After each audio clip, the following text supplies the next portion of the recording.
Recently I was playing Skyrim for a bit and I just couldn't get my mind off how much I dislike the leveling system in this game. Even though the leveling system kind of makes sense from a realism perspective, leveling the crafting skills is what I hate the most. It's extremely boring, dull, time-consuming and repetitive. So I researched the most popular leveling overhauls available and tried them all out, and I wanna make this video to compare them and give you a list of the pros and cons of each leveling system, including the vanilla one, to make it easy for you to be able to choose a leveling overhaul, or stick to vanilla if you decide you don't like any of them. Let's start with the vanilla leveling system. We're all familiar with it, and there is no point in explaining it, I just wanna talk about its pros and cons for a moment. To me, the biggest pros of vanilla are that first, because you level up skills by actually doing things related to the skill, this system feels very natural, intuitive and realistic. You could also say it is immersive. Many people like this way of leveling and I think it is very good in theory. The second advantage of it is that it is vanilla, which means that first, you play the game as it was designed, you don't need any mods for it and there's no compatibility issues with any mods whatsoever. This means it's the most hassle-free system. You don't need to worry about mods or patches or bugs or anything like that, and for a lot of people this is crucial. It is also quite easy to power level most skills with this system. This can be a pro or a con depending on the person. Now the biggest issues with the system for me are that 1. Different skills take a different amount of time to reach max level, light armor is very hard to level, sneak is easy as hell, and to be honest it's bound to be like that. It's impossible to have the system be perfectly balanced in this regard in any game, but the differences in leveling speed of different skills are just too big. 2. Some skills have exploits and specific strats you can use to level them up very quickly, like casting the rally type spells with illusion, the fast travel exploit with 100% mana cost reduction for alteration, the iron dagger or dwarven bow grinds for smithing, invisibility potions for alchemy, or running into a wall while sneaking for sneak. Really, outside of combat skills, almost anything can be leveled much more quickly, using some specific strats or exploits. And the problem is that it's boring or too costly to level up some of the skills the way it's supposed to be. The problem is these strats and exploits also break the game, and really I just don't feel like making a million iron daggers and enchanting them all with banish anymore. Lastly, you're also discouraged from leveling up skills that don't serve you in combat, due to the leveled world system. If you level up pickpocket or lockpicking, you're not at a disadvantage because the world just leveled up and the enemies got stronger, but you didn't get stronger at all really. You can also just look at this post by just another new modder on the Nexus, which illustrates how bad the vanilla system is. One leveling overhaul we can use is the mod Experience with another mod called Static Skill Leveling rewritten.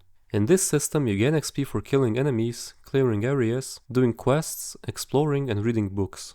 You no longer gain any XP or any skill points from anything else like smithing or casting spells or whatever. After you've gained enough XP you can level up. When leveling up, before you choose an attribute like you would in vanilla, you can level up different skill points. You can choose any skill point you want, but you only have a limited number of points, and the skills cost different points to level based on their current level.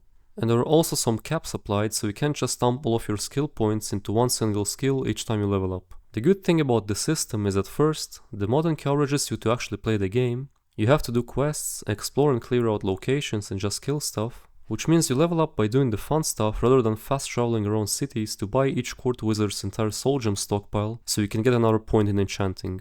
Second, it's much harder to exploit. I mean sure you can go do some very specific quest lines to get a few levels faster, or kite giants to Whiterun or whatever, but that's pretty much just going to help you get a few early levels a little bit faster. I'd say this overhaul is probably the best in terms of balance. The third point is that you choose which skills you wanna level up. This way you won't have any issues with the leveled world, because you can choose to just level up combat skills and maybe one crafting skill, so that each level makes you more powerful. There are some issues with the system however. First, the game wasn't designed for this system. The implications of this are that first you have to get a couple of mods to remove the +% to skill leveling bonus that you get from things like standing stones or the well rested bonus, because with this mod the bonus is literally useless. For standing stones you can use a mod like Mundus, which is a standing stone overhaul by Simon Magus, and for the well rested effect and a couple of other effects you can use the mod Skill Rate Remover Static Skill Leveling patches, which I will link in the description. The other issue with this is that mods weren't designed for this system. You see, a lot of mods add quests that only serve some utility purpose, and with the experience mod quests give XP, so if you use Sunhelm for example, and you start the game, you get a bunch of XP because the Sunhelm start quest is like a major quest, except it's completed with the click of a button, so you pretty much start at level 2 almost. For some of these mods, like the above mentioned Sunhelm, there are patches to change these quests, but for many of them there isn't one. so you'll often find yourself getting experience for free due to this problem. This for me is actually the biggest issue with the mod. Next we have gold-based mods. With each of these mods, you simply level up using your gold. There are several mods for this and they all work differently, but nowadays I recommend you use the newest mod, Tribute Gold-based Leveling.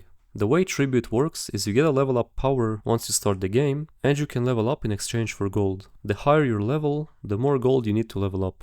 It requires the experience mod, but it disables all XP gains from quests and killing and exploring etc. and only allows you to level up via gold. By default, your skills will still level up with usage like in vanilla, but you can also install static skill leveling to choose which skills you want to level up when you gain a level, just like with the previous system I was talking about. So what are the pros and cons of gold-based leveling systems? Well, first, it is a great gold sink and you finally have a good use for your gold, and you'll have to spend a ton of gold to level up. Next, it adds an important choice to the game.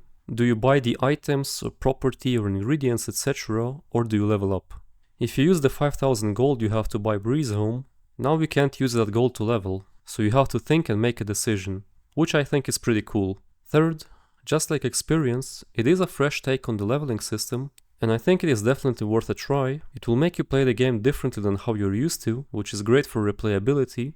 And in fact, you could make a character with Tribute, and then you could make another character which would use experience, and the next one would use the vanilla leveling system, etc., just to have some variety in your playthroughs. Lastly, you can also use the mod Respawn Souls-like Edition, or any similar mod, and that will make it so that when you die, you will drop an ash pile on death, containing some of your items or gold, and you respawn in a specific configurable place, such as the last used bed or nearest hold. You can configure this mod to drop all your gold on death, and also to disable the ability to place your gold in containers. And then if you have a bunch of gold in your inventory, you'll have to be very careful, because if you die twice without retrieving your ash pile after the first death, you will lose all your gold for good, just like in Dark Souls. And I think that's really cool because it adds some element of real danger to the game. Now for the issues with these mods, really the only issue with this system is that since it's gold based, you're encouraged to have a greedy playstyle that maximizes gold gain, which essentially means it's really good for you to just level up enchanting or alchemy, along with speech, and just craft and sell stuff like banish daggers for example. Lastly, you can also add the mod Geometric Stat Growth. You can use it with the other overhauls. It simply makes the attribute gains per level depend on the base attribute value. Basically, it means that in the early game, you will not get 10 health per level anymore, but much less than that. But the more you level up, the higher the health increases, and after about level 40 or so, you actually start gaining more than 10 of an attribute per level.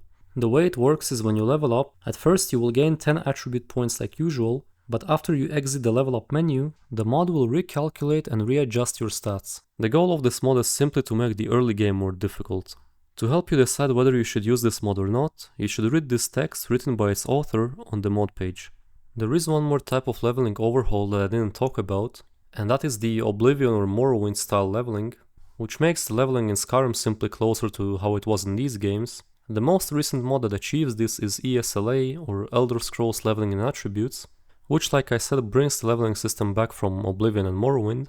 So now when you make a character, you have to choose your class and birth sign, and it also brings back attributes, which affect different things. So for example, the strength attribute increases damage with melee weapons, increases your carry weight and stamina, whereas agility increases damage done with bows and crossbows, and decreases chance of being staggered, etc.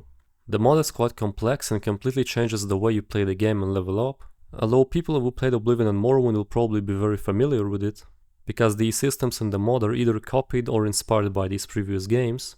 But to be honest, I've never played with these types of overhaul, and they all seem to have their own issues, so I'm not really going to cover them in detail in this video. But I did feel like I had to mention them since this is a video about leveling overhauls, and mods like ESLA are major leveling overhauls as well.